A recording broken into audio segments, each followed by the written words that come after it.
โอเคสบายดีเนาะสบายดีลูกค้าโมทุกคนเนาะวันนี้ก็จะกลับมารีวิวปืนลมเนาะรุ่นคอนโดเนาะตัวนี้นะคอนโดก็จะมีตัวเล้าสั้นเด้เล้ายาวเด้เนาะวันนี้ก็มารีวิวให้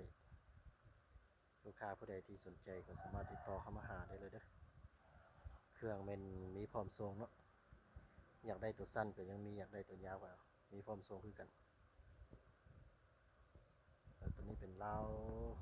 35 เซนเนาะตัวนี้เล้า35 เซน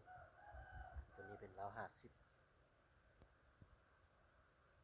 ส่วนร่มก็เติมหมดแล้วเนาะ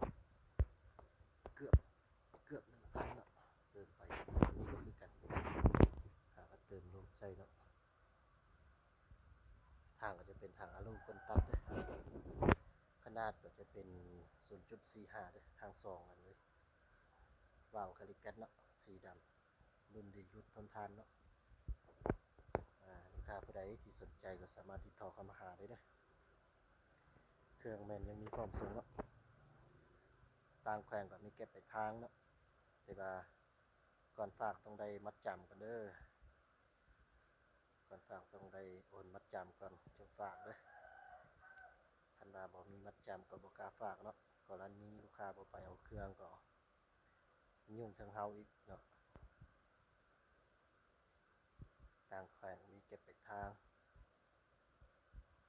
คันว่าลูกค้าผู้ใดเนาะที่สนใจก็สามารถติดต่อเข้ามาหาได้เด้อเครื่องมันยังมีพร้อมส่งคือว่าละส่วนตัวนี้ก็จะเป็นกิ๊บมือยางเนาะกิ๊บมือจะเป็น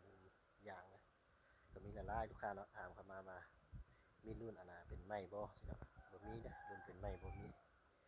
แต่รุ่นเป็นยางนี่แหละแต่ว่ารุ่นนี้เขาใส่เล้าดีเนาะใส่เล้าดีถึกหมดทุกบอกเลยรับประกันขณะเอาไปยิงบ่ถึกสามารถเปลี่ยนบอกใหม่ให้เลยซื้อน้ำเฮาเนาะโอเคลูกค้าผู้ใดเนาะที่สนใจก็สามารถติดต่อเข้ามาหาได้เด้อเครื่องมันยังมีพร้อมส่งคือว่าเด้อ